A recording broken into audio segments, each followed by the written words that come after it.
सतगुरु की साजनी बाजी, प्यारी साध संगत जी, प्यार और सत्कार से कहना दान निरंकार जी। सबसे पहले सतगुरु माता जी का शुक्राना करते हैं, जिनकी अपार कृपा से हमें ये ब्रह्म ज्ञान मिला है। जीवन जीने का हमें सतगुरु ने तरीका बताया है। जिस तरह कहा भी गया है कि गुरु का दर्जा भगवान से भी ऊपर रखा गया है, और कहा गया है सतगुरु की महिमा अनंत है, अनंत किया उपकार, लोचन अनंत उघाड़िया, अनंत दिखावन हार। साध संगत जी, संत निरंकारी मिशन इसी अगम अगोचर परम सत्य रूपी ब्रह्म ज्ञान को सीधी व सरल भाषा में जन जन तक पहुंचाने का पूर्ण समर्पण भाव से ये काम कर रहा है, जिसका संदेश ये है ब्रह्म की प्राप्ति, ब्रह्म की समाप्ति। हर तरफ मौजूद ब्रह्म के स्वरूप को जानकर ही माया के झूठे आकर्षणों के प्रति मोह के बंधनों से मुक्ति प्राप्त की जा सकती है। संपूर्ण अवतार वाणी में ब्रह्म के निराकार स्वरूप का जगह जगह वर्णन व महत्व का पता चलता है। जिस तरह संपूर्ण अवतार वाणी शब्द नंबर 1 में हमें सतगुरु समझाते हैं, रूप रंग तेरे खो न्यारे, तैनू लख प्रणाम करा, मन बुद्धि ते अकलों बारे, तैनू लख प्रणाम करा। तुझे लाखों नमस्कार है मेरे दातार निरंकार सच्चे पातशाह। तू हर जगह है, पत्ते पत्ते में है, डाली डाली में है, हर जटे विच सूरत तेरी, हर पत्ते ते तेरा ना, इधर उधर चार चुफेरे तेरी सूरत तकता। हाँ, हर जगह तू ही समाया है और तेरा ही हर जगह रूप देखते हैं। सारा संसार भी तेरा ही रूप है। हे निरंकार दातार सच्चे पातशाह, हम आप जी का लाख लाख शुक्राना करते हैं। और जिस तरह सतगुरु ने हमें ब्रह्म दिखाया है, ब्रह्म की प्राप्ति कराई है और सारे वहमों भरमों से निकाल दिया है, ऐसे ही दासी एक स्टोरी भी आप जी के चरण में शेयर करने जा रही है, जिसका शीर्षक भी यही है कि हमने वहमों भरमों से बाहर निकलना है। कहते हैं एक बाबा के पास औरतों की भीड़ लगी हुई थी। सब अपनी अपनी बारी आने पर अपने अपने मन की बात कह रहे थे। तो वह बाबा उन्हें पुण्य और दान की महिमा भी समझाता और तरह तरह के कर्म कांड करने की सलाह भी देता। तभी एक औरत जो अपनी जवान बेटी को, यंग बेटी को अपने साथ लेकर आई थी, कहने लगी, बाबा जी मेरी इकलौती बेटी है, इसकी भाग्य रेखा तो देखे जरा, हमारी सारी आशाएं इसी पर ही निर्भर हैं। बाबा ने उस लड़की का हाथ देखते ही कहा, यह तो साधारण बालिका है, इससे कोई चमत्कार की आशा मत रखना, इस पर तो राहु केतु और शनि दोष की स्थिति भी भारी है। उसने कुछ मंत्र भी पढ़कर सुनाए। लड़के की माँ ये बातें सुनकर निराश हो गई। यह बात उसके मन में बैठ गई, घर कर गई। वह सोचती, अगर यह हमारा नाम रोशन नहीं करेगी तो हमारे खानदान का क्या होगा। वह डिप्रेशन में रहने लगी। तभी उस लड़की को एक रास्ता सूझा। उसने एक दिन अपनी टीचर को अपनी माँ की सारी बात बता डाली कि मेरी माँ जो है एक बाबा के पास गई और उस बाबा ने, जंतर मंतर वाले बाबा ने ये ऐसा कहा है कि तुम्हारी बेटी का जो भाग्य है वो सही नहीं है, इस पर राहु केतु और शनि दोष की स्थिति भी भारी है। तो यह बातें सुनकर मेरी जो माँ है वो डिप्रेशन में चली गई है। टीचर ने उस लड़की को एक ही मंत्र दिया, बेटी तुम खूब मेहनत करो, खूब पढ़ो, हिम्मत मत हारो, तुम चाहो तो इन रेखाओं को बदल कर रख सकती हो। उस लड़की ने दिन रात एक कर दिया और वह पढ़ाई में अच्छी तरह से लगन से पढ़ाई करने लगी। इतनी उसने पढ़ाई की कि वह हर क्लास में फर्स्ट आने लगी। कॉलेज में भी उसने अपनी प्रसिद्धि कर ली कि ये बड़ी ही इंटेलिजेंट लड़की है। सारे कॉलेज में उसका नाम होने लगा। आज वह एक पुलिस ऑफिसर है। उसकी माँ सारे गांव में सबको सुनाती है, कहती है इस गांव में मेरी ही बेटी है जो पुलिस ऑफिसर बनकर हमारा नाम रोशन कर रही है। माँ खुश हो भी क्यों ना, क्योंकि बेटी ने काम ही इतना अच्छा किया है। स्वयं भाग्य की रेखा को उसने अपने आप ही लिख डाला है। तो साथ संगत जी, इसमें यही बताया गया है कि कभी भी वहमों भरमों में, इन अंधविश्वासों में नहीं पड़ना है। जो मेहनत करता है उसके साथ ये सतगुरु निरंकार हमेशा होता है। कहा भी गया है, वक्त से पहले मुकद्दर से ज़्यादा तू ही दे सकता है ऐ मेरे दाता। वक्त से पहले और किस्मत से ज़्यादा ये सतगुरु निरंकार दे सकता है। ये मालिक है, तू मालिक तू खालिक मेरा, तुझे अगे अरदास करा, तन मन धन सब तेरी माया, पेश में सारी रास करा।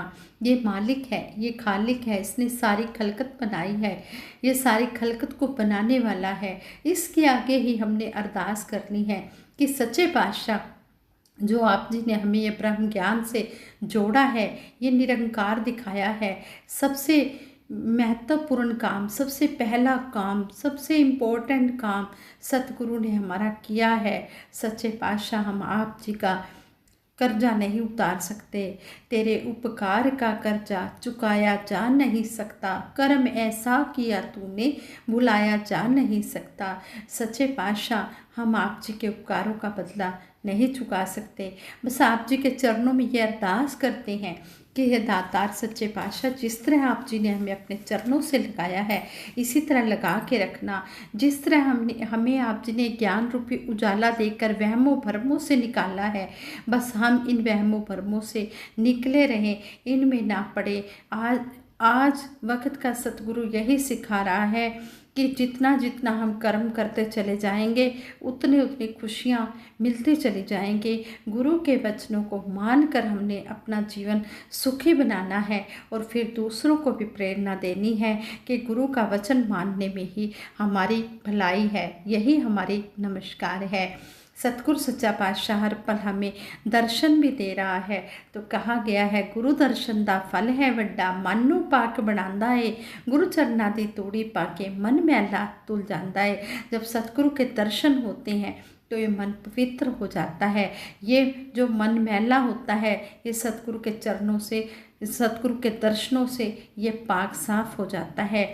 इसी तरह दातार के चरणों में अरदास है, सच्चे पातशाह तैनू वेख वेख अख मेरी रजदी ना, तेरे दर्शन हमें, तेरे दर्शन दीदार हमें होते रहें। आप जी ने तो हमें समझाया है कि हमने हर पल हर संत का आदर सत्कार करना है। जो भी स्टेज पर विराजमान संत महात्मा होते हैं वो सतगुरु का रूप होते हैं, और किसी भी संत महात्मा से हम आशीर्वाद ले लें, सभी में मेरा सतगुरु निरंकार बैठा है। किसी से भी हम आशीर्वाद ले लें, अगर हमारे मन में पूर्ण विश्वास है तो वो हमेशा पूरा होगा। संत निरंकारी मिशन के पांचों प्रण ब्रह्म ज्ञान को डेली जीवन में उतारने का प्रयास करें। जो तन मन धन को निरंकार प्रभु का मानकर इन पर घमंड नहीं करते और जाति वर्ण मजहब आदि को दूसरे की तुलना में श्रेष्ठ नहीं समझते। हम सब जानते हैं कि पूरी दुनिया आज नफरत की आग में जल रही है। संसार के हर कोने में श्रेष्ठता का ये जंग छिड़ा हुआ है। ऐसा लगता है कि अपने खोखले अहंकार में डूबा मानव धरती को ही मिटा डालेगा। सतगुरु बाबा हरदेव सिंह जी महाराज कहा करते थे, आज हमारे पास नियंत्रित मिसाइलें हैं लेकिन मानव अनियंत्रित है।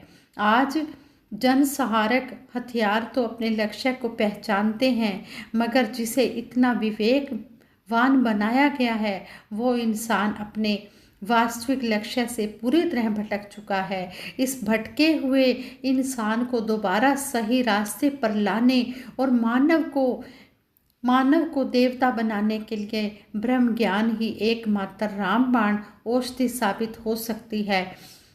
इस तरह सच्चे पातशाह समझा रहे हैं कि हमने जो लक्ष्य हमारा है इस परम पिता परमात्मा को पाना है और मानवीय गुणों से युक्त होना है, तो इन बातों को हमने अपने जीवन में अपना कर अपनी जो असल मंजिल है उसको पाना है। सतगुरु बाबा हरदेव सिंह जी महाराज संपूर्ण हरदेव वाणी में फरमाते हैं, ए बंदे तू गुरु कृपा से ज्ञान की ऐसी ज्योति जगा, कहे हरदेव उसी के दम से जन्मों का अंधकार मिटा। नफरत, वैर और हिंसा के जो संचित संस्कार हैं, जो 84 लाख योनियों में जन्म दर जन्म भटकते हुए इकट्ठे किए गए, वो ही सारी बुराइयों की जड़ है। इन्हें मिटाने के लिए ब्रह्म ज्ञान की ज्योति चाहिए और इसे प्रज्वलित करने के लिए सतगुरु की रहमत जरूरी है। हंकार यानी मैं का भाव मिटने से ही लड़ाई झगड़े खत्म हो सकते हैं और इंसान प्रेम व शांति के रास्ते को अपनाकर इस परमपिता परमात्मा को प्राप्त कर सकता है। जब गुरु रूपी मशाल जीवन के रास्ते को ब्रह्म ज्ञान के उजाले से प्रकाशित कर देता है तो अपने पराये मित्र शत्रु जैसे भेद पूरी तरह मिट जाते हैं और हर तरफ ये इंसान ईश्वर ही नजर आता है।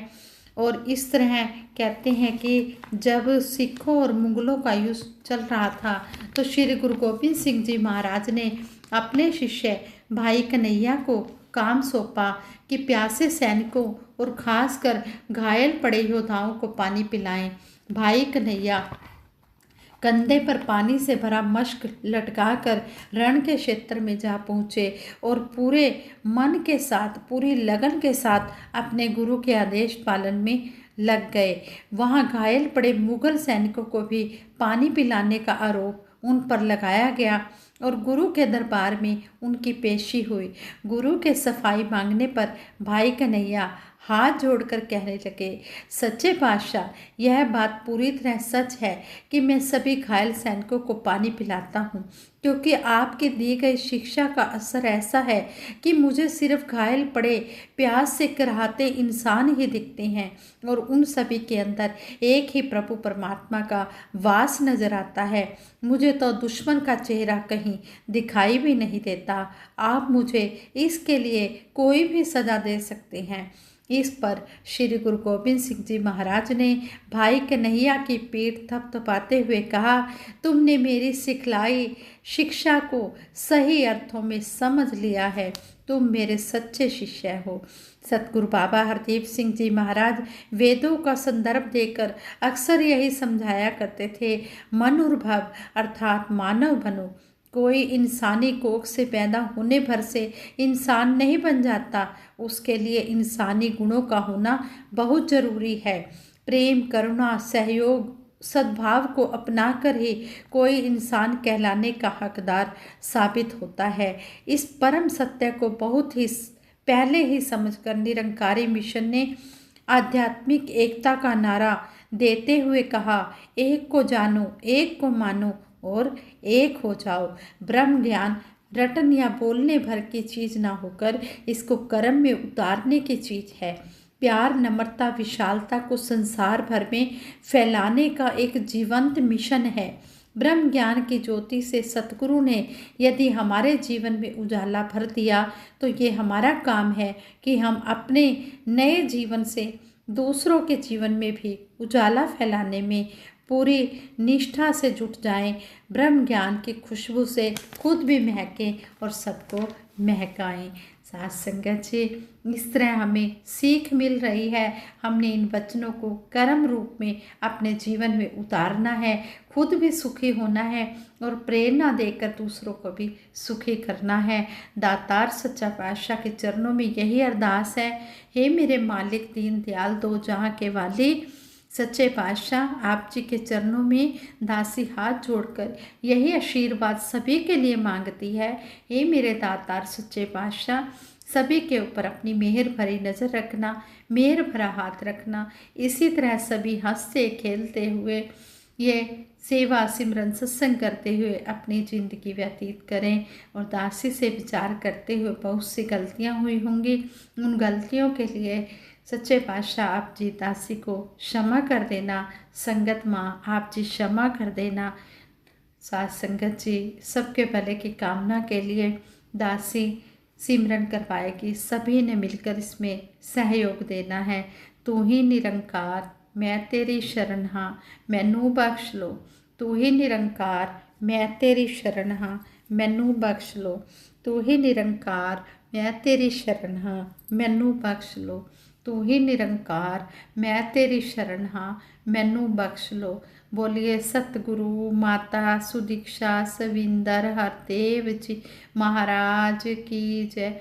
निरंकारी राज माता गुरु बचन अवतार की जय। साध संगत जी प्रेम से कहना धन निरंकार जी।